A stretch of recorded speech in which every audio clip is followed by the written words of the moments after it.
guys, it's me, Meteor, and welcome to another edition of What is Kirby Canon? This time we're talking about Prince Fluff and Yin-Yarn. We first hear about Yin-Yarn at the beginning of the game, where it tells us that he is going around turning people into yarn. Yin-Yarn was planning to do the same thing to Kirby, but before he could, Kirby saw what he thought was a Maxim tomato and began to eat it. In reality, it was Yin-Yarn's Metamato. Being upset that Kirby ate it, Yin-Yarn sucks Kirby up inside his little sock. It was at this time where Kirby first met up with Prince Fluff, who was currently being attacked by an enemy. Of course, as it turns out, Kirby was in fact turned to yarn and is now unable to inhale or float. Thankfully for Kirby, that Metamato he inhaled earlier gave him the power to transform into many different things. He was thus able to save Prince Fluff and take him to safety. Prince Fluff is obviously the Prince of Patchland and even has his own castle. However, it remains to be seen if there are any queens or kings, or if he really even rules anything. All of that aside, Prince Fluff does share a lot of similarities with Kirby. Shape, obviously, but also personality and their love for food. Kirby, however, could still eat more. Interesting to note, however, is that Kirby needed the power of the Metamato to be able to transform. Prince Fluff is able to do it without that power, which makes me wonder why he's so helpless here.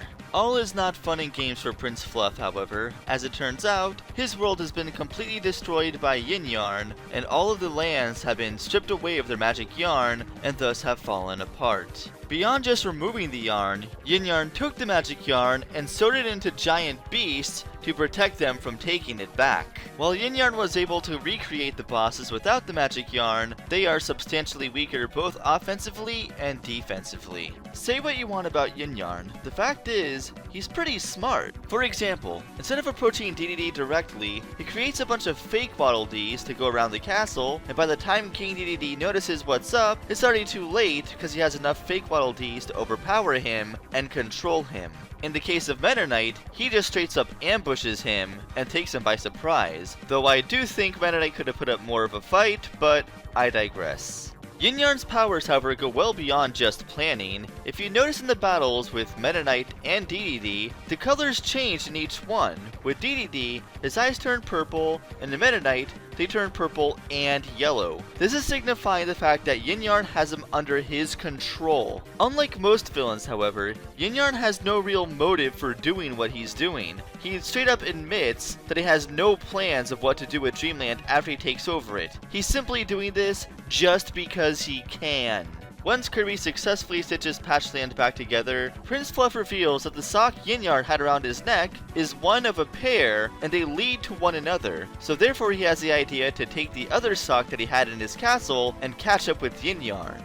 Yin-Yarn, however, proved his intelligence once more. After successfully taking over Dreamland, he discarded the sock, so therefore he can no longer be tracked. Yin-Yarn must really hate sound though, because all it took was a bell for Yin-Yarn to come out of hiding and allow Kirby to take him head on.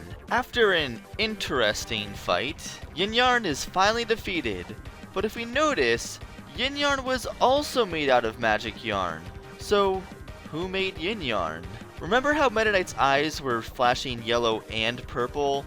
It was foreshadowing this. Turns out the knitting needles were the sentient being the entire time. As a last-ditch effort, the knitting needles make another version of Yin-Yarn, a larger version known as Mega Yin-Yarn, which sort of resembles a tank. Thankfully, Meta Knight also has something in his arsenal. He gives Kirby the tank power-up to take on Mega Yin-Yarn. Though I must ask, if Patchland is already completely restored, then where did the other piece of magic yarn come from?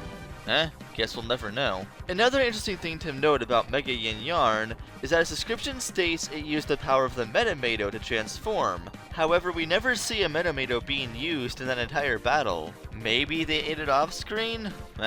Who knows. Once Kirby also defeats Mega Yin-Yarn, the knitting needles finally give up, and thus Kirby and Prince Fluff fling him all the way back to Patchland. With Yin-Yarn now defeated, Dreamland returns back to normal and peace is returned back to Patchland. As special thanks, Prince Fluff hands him the other sock so Kirby could visit Patchland anytime he wants. Though to be fair, considering how close it is, he could probably just use the Warp Star there. But, whatever. Anyway, that's everything there is to know about Yin-Yarn and Prince Fluff. See you guys next time.